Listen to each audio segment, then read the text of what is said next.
번 남았습니다. 3장 1절부터 8절까지 선한 일에 열매 맺는 하나님의 상속자라는 제목으로 여러분과 하나님 말씀을 새벽에 나누겠습니다. 오늘도 강해에 가면서 함께 하나님 말씀을 읽을 때 성령께서 감동하시고 감화하시기를 바랍니다. 바울은요 1장에서 교회 내의 성결한 생활을 권면하였고요. 2장에서는 개인과 가정생활에서의 성결한 생활에 대해서 이야기한 후에 3장에서는 사회생활 가운데서의 성결한 생활에 대해서 강조하고 있습니다. 그러니까 바울은 디도에게 그레데스에서 목회를 하는데 그레데스에 있는 사람들의 생활 이 자체가 섬 사람들이었기 때문에 이 도시 사람들처럼 그렇게 매끄러운 생활이 아니었지 않습니까? 그래서 그들에게 성결한 생활을 강조하는데 첫 번째가 교회입니다. 두 번째는 가정과 개인 생활입니다. 세 번째는 이 사회생활 가운데서의 성결한 생활을 1장, 2장, 3장에서 가르치고 있다. 특별히 디도서 3장에서는 성도들이 시민으로서의 사회적인 의무를 다하고 선을 행하면서 살아가야 될 이유를 설명하고 있습니다. 성도들이 사회생활을 하면서 해야 할 일이 무엇인지를 깨달아 알 수 있는 거죠. 그래서 우리 성도들은요, 이 세 가지를 꼭 명심해야 됩니다. 교회 생활에서의 나의 신실한 삶, 그 다음에 가정과 개인 생활에서의 신실한 삶, 그리고 사회 생활에서의 신실한 삶, 요 세 가지 부분에서 항상 생각하면서 살아가야만 하는 것입니다. 디도서는 여러분이 잘 알고 있듯이 디모데전서, 디모데후서, 디도서 이 세 권을 목회 서신이라고 그런다.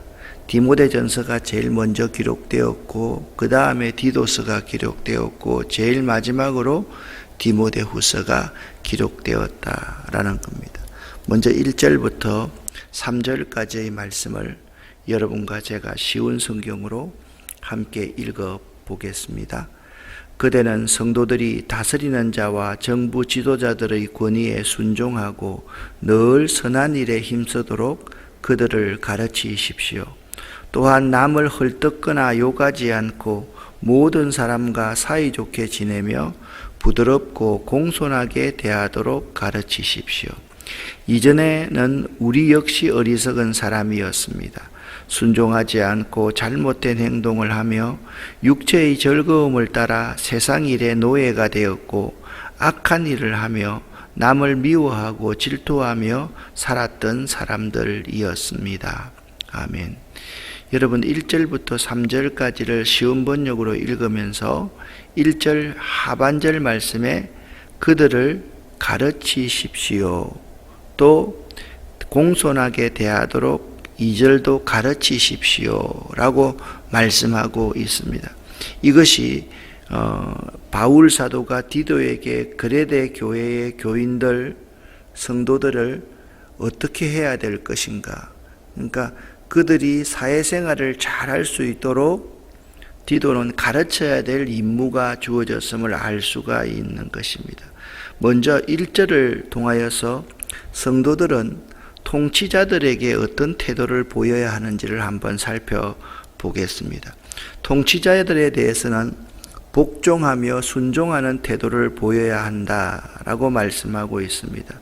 비록 성도들이 시민권이 하늘에 있다 할지라도 이 지상에 사는 동안에는 시민으로서의 마땅한 의무를 다해야 하는 것입니다. 또한 모든 선한 일 행하기를 예비하고 있어야만 됩니다. 즉 국가가 자신을 필요로 할 때 언제든지 봉사하고 기꺼이 협력할 수 있는 만반의 준비를 갖추고 있어야만 합니다. 그러므로 모든 그리스도인들은 언제나 성결한 시민 그리고 누구보다도 예족적인 사람들이 되어야만 한다라는 점을 바울은 디도에게 그레데 교인들을 이렇게 가르치라고 말씀하고 있습니다. 또한 2절 말씀을 보면 성도들은 온유함을 어느 때에 누구에게 나타내야 하는지를 가르치고 있습니다.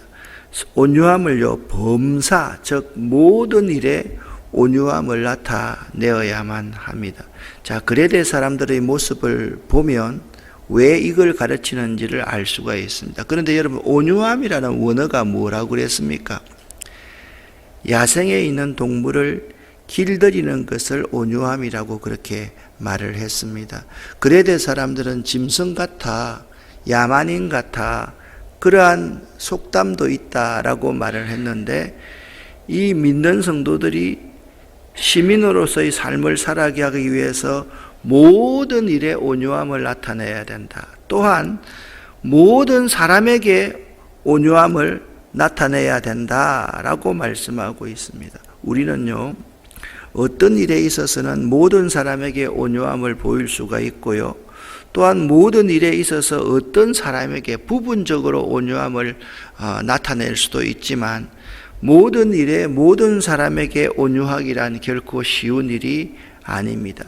그럼에도 불구하고 성도는요, 그리스도의 온유한 모습을 닮아서 할 수만 있으면 모든 일에 누구에게나 온유한 태도를 지닐 수 있어야만 한다. 그것은 오늘날도 마찬가지인 것입니다. 성도가 모든 사람들, 심지어 우리를 거스리고 대적하는 사람들에게조차도 선행을 베풀며 온유함을 나타내야 될 이유가 무엇인지를 3절에서는 또 이렇게 설명을 하고 있습니다.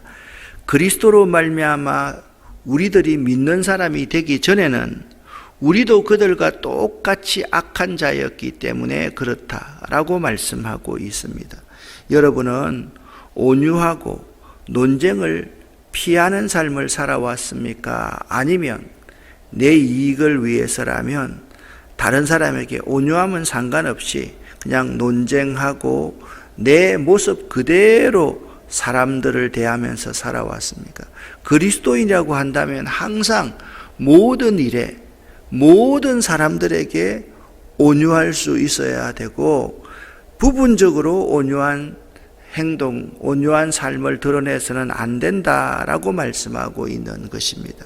그러므로 비참했던 과거의 자기의 모습과 구원받은 현재의 모습을 생각한다면 성도는 자신을 해방하는 자라도 긍휼히 여길 수 있게 되는 것입니다.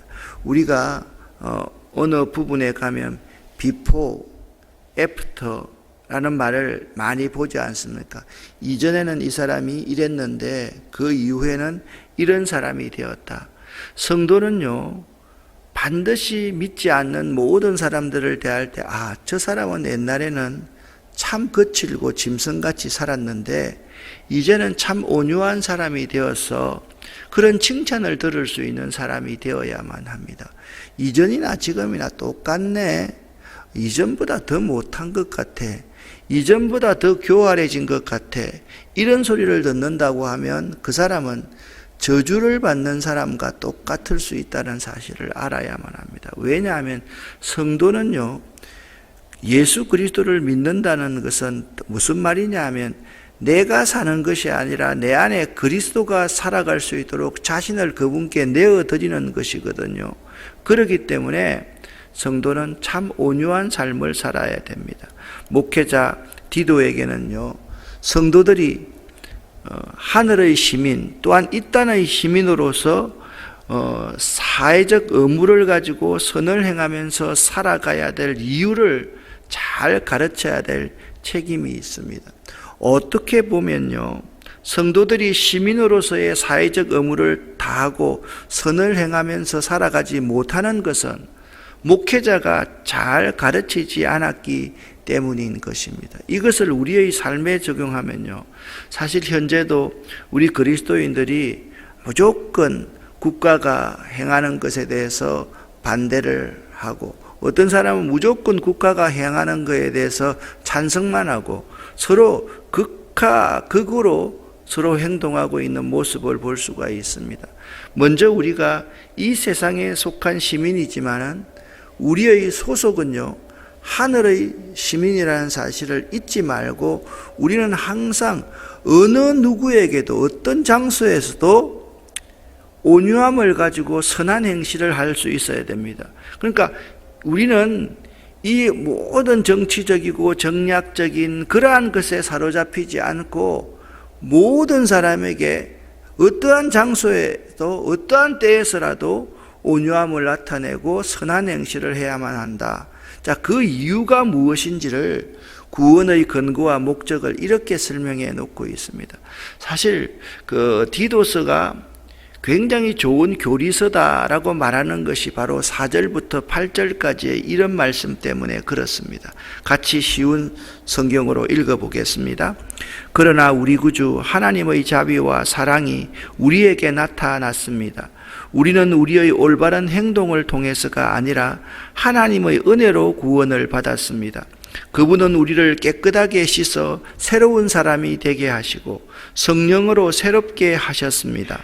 하나님께서는 우리 구주 예수 그리스도를 통해 우리에게 이 성령을 풍성히 부어주셔서 우리가 하나님과 올바른 관계를 맺게 하셨습니다. 이 모든 것이 하나님의 은혜입니다. 하나님께서 우리에게 성령을 주심으로 이제 우리가 그토록 소원하던 영원한 생명을 누리게 된 것입니다. 이 모든 말이 참된 말이니 그대가 사람들에게 잘 이해시켜 주시기를 부탁합니다. 하나님을 믿는 사람은 선한 일을 하는데 힘써야 합니다. 이것은 아름다우며 사람들에게 도움이 되는 일입니다. 아멘. 꼭 예수님께서 이 산상수훈에서 하시는 말씀 같은 말씀을 오늘 4절부터 8절 말씀에 기록하고 있습니다. 자, 여러분 오늘 1절부터 4절을 읽으면서 성도로서 모든 일에 모든 사람에게 온유하기란 결코 쉬운 일이 아니다라는 말씀을 드렸습니다. 그런데 성도로서 모든 일에 모든 사람에게 온유해야 될 이유를 4절에 이렇게 말씀하고 있습니다. 4절을 다시 한번 읽어보겠습니다. 그러나 우리 구주 하나님의 자비와 사랑이 우리에게 나타났습니다. 아멘. 우리가 모든 사람에게 모든 상황에서 온유하게 해야 될 이유가 뭐냐면 하나님의 사랑과 자비 때문에 우리가 은혜로 구원받았기 때문에 우리는 선택적으로 선별적으로 온유하고 선한 일을 해서는 안 된다라는 것입니다. 나를 좋아하고 나를 인정하는 사람들에게는 선택적으로 온유하게 대하고 그렇지 않은 사람에게는 그냥 야생의 그 모습 그대로 대한다라고 한다면 그건 잘못됐다는 거죠. 하나님의 사랑과 자비가 우리에게 나타났기 때문에 우리는 하나님의 놀라운 은혜로 이 자리에 있기 때문에 우리는 모든 사람에게 모든 장소에서 온유함을 나타내야만 하는 것입니다. 그래서 우리의 구원은요, 우리의 행한 바 의로운 행위에 결코 근거하지 않습니다. 5절에 나와 있지요. 우리는 오직 하나님의 긍휼하심으로 인하여서 거듭나게 되었으며 성령의 사역을 통해 새 사람이 되었습니다. 4절과 5절 말씀을 우리 개역 성경으로 같이 한번 읽어보겠습니다. 요건 굉장히 교리적으로 중요하기 때문에 한 번 더 다루는 것입니다.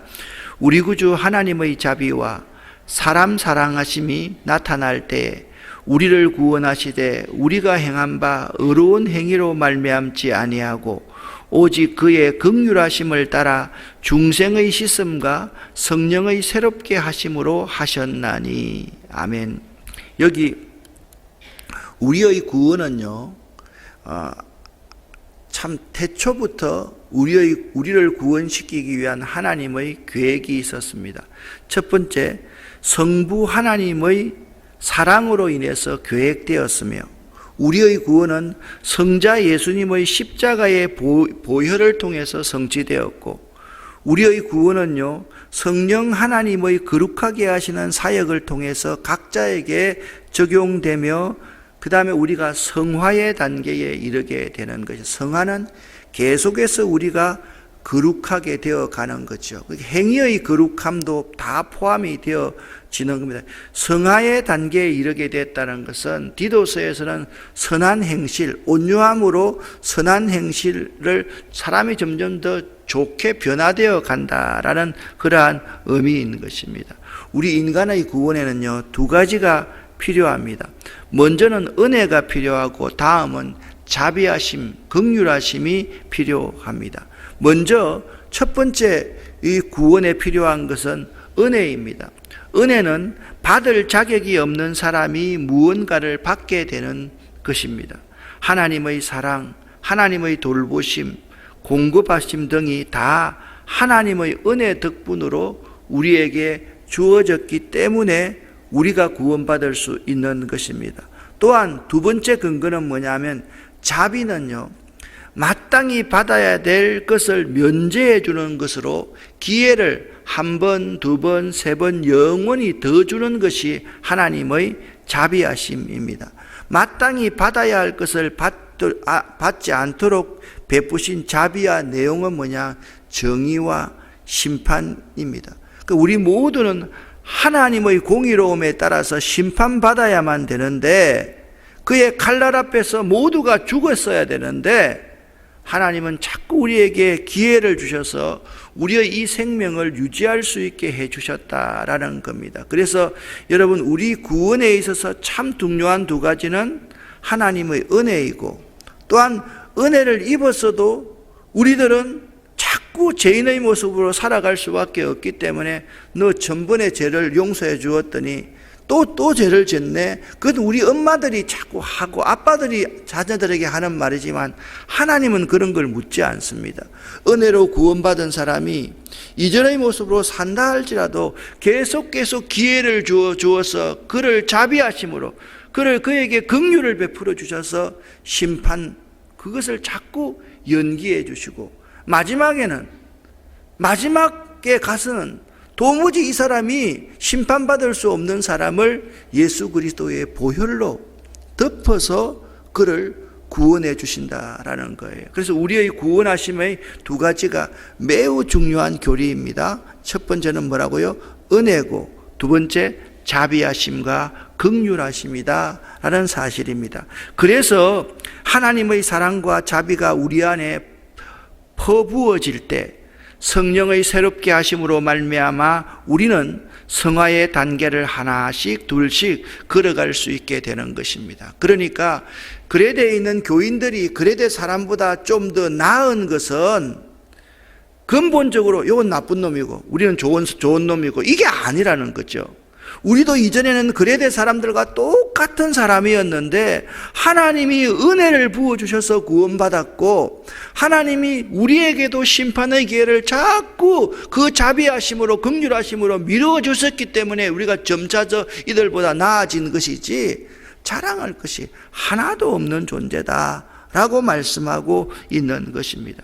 하나님께서 우리에게 구원의 은총을 베푸신 목적을 6절과 7절에서 이렇게 말씀하고 있습니다. 우리를 후사가 되게 하기 위함이다 라고 말씀하고 있습니다. 이 후사는요, 헬라어로서 의미가 상속자, 후계자를 뜻합니다. 우리에게 구원의 은총을 베푸신 하나님은 하나님 나라를 기업으로 상속자로 주시게 하기 위해서 우리를 구원해 주셨다라는 사실입니다. 그러므로 우리는 선한 일에 열매 맺는 하나님의 상속자라는 사실을 잊지 말아야만 합니다. 우리들은 하나님의 상속자이기에 상속자는 상속자에 합하게 살아야만 되는 것이죠. 재벌의 자녀들이 우리 일반 사람들과 똑같이 행하고 살아도 그들에게 더 많은 비판이 주어지는 이유가 무엇입니까? 그들은요, 노력하지 않고 부모로부터 엄청난 혜택을 받았기 때문에 일반적인 사람과는 다른 잣대로 보아야만 하기 때문에 그렇습니다. 우리가 하나님의 상속자라고 하는 것은 세상 사람들의 입장에서 볼 때 예수 믿는 사람들 막 욕을 합니다. 그런데 우리가 이런 말을 한다면 어떻게 되겠습니까? 아니, 당신이나 나나 똑같은 사람인데 똑같지 않느냐? 라고 말해버리면 그건 정말 우리가 잘못됐다라는 거예요. 우리의 시민권은 하늘에 있고 하나님이 우리를 구원해 주신 것은 하나님 나라의 상속자로 만들어 주시기 위해서 구원했는데, 하나님의 상속자가 세상 사람들과 똑같지 않느냐라고 말을 해버리면 그것은 우리의 본분, 구원해 주신 목적 그 자체를 잃어버리고 사는 사람과 똑같은 것입니다. 세상 사람보다 훨씬 더 엄격한 잣대로 세상 사람들이 우리를 비난하고 비판한다 할지라도 다 받아들여야 될 이유가, 우리가 은혜로 구원을 받았고 그 하나님의 자비로우심으로 말미암아 점점 더 거룩하게 되어 가기 때문에 우리는 그러한 욕도 달게 받을 수 있어야만 되는 것입니다. 바로 이러한 일은 하나님의 은혜를 힘입어 어렵다 하심을 입었기 때문에 가능한 것입니다. 그러므로 성도는 완성된 하나님의 나라에는 비록 이르지 않았다 할지라도 현재 이 세상을 살아가면서 이미 천국을 맛보며 살아갈 수 있는 것입니다. 오늘 찬송가에 이렇게 부르지 않습니까? 영생을 맛보며 주 안에 살리라. 오늘도 내일도 주 함께 살리라. 그 말씀이 바로 이 말씀이라는 것입니다. 비록 이처럼 그리스도인들이라면 온유함으로 선한 일에 힘써야만 합니다. 선한 일은 무엇입니까? 하나님의 구원에 대한 믿음과 이 믿는 자로서 사회생활에서의 믿음이 조화와 균형을 이루는 것이 선한 일입니다. 믿음 생활의 조화와 균형은 신앙인이 갖추어야 될 기본기임을 알아야만 합니다. 많은 사람들이 이 기본기를 잃어버리고 살아가는 사람이 참 많습니다. 아니, 자기랑 우리랑 똑같지 않느냐 말이야. 아니, 자기들은 예수 안 믿는 사람한테 자기들은 나쁜 짓 더 많이 하면서 왜 우리한테 그런 엄격한 잣대를 대느냐고 이렇게 말하면 안 된다라고 지금 말하고 있는 겁니다. 우리의 기본기는 바로 그거라는 거예요. 하늘나라 시민으로서, 하나님의 상속자로서 우리가 구원받은 것은 하나님의 은혜와 하나님의 자비하심과 긍휼하심 때문에 구원받아서 우리가 천성을 향해서 한 걸음 한 걸음 나아가고 있는 사람이기 때문에 이 기본기, 이 기본을 우리가 잃어버려서는 결코 안 되는 것입니다. 세상 사람들이 우리를 많이 비판하고 정죄해야만 합니다. 그리고 우리는 하늘나라의 상속자로서 그들의 말을 잘 새겨듣고 그들에게 어떤 경우를 할지라도 온유함을 나타내야 되고 그들에게 선한 일을 할 수 있는 우리들이 되어야만 된다. 꼭 기억할 수 있기를 예수 이름으로 간절히 축원합니다. 오늘은 좀 어려운 교리를 다룬 것 같아서 미안한데요. 여러분들이 오늘 설교는요, 한 번 듣고 두 번 듣고 세 번 들어서 기독교 교리가 이런 거구나, 세상을 살아가는 교리가 우리의 기본이 이런 거구나, 꼭 여러분들이 새겨 들을 수 있기를 바랍니다. 기도하겠습니다. 하나님 아버지 감사합니다. 고맙습니다. 오늘 우리에게 우리의 기본이 무엇인지, 우리의 기본기가 무엇인지를 가르쳐 주셔서 감사합니다. 은혜가 아니었으면, 하나님의 자비하심과 긍휼이 아니었으면 우리가 이 자리에 없어야 됨이 분명합니다. 그러나 하나님께서 우리에게 구원을 주신 그 이유를 이제 분명히 알았사오니 하나님 하늘나라의 상속자로서 이 세상 모든 사람에게 어떤 장소에든지 온유함으로 선한 일을 할 수 있는 저희들 될 수 있도록 도와주시옵소서. 오늘 이 새벽도 기도하는 우리 모두에게 하늘의 문을 여시고 하늘의 복을 쌓을 것이 없도록 쏟아 부어 주시옵소서.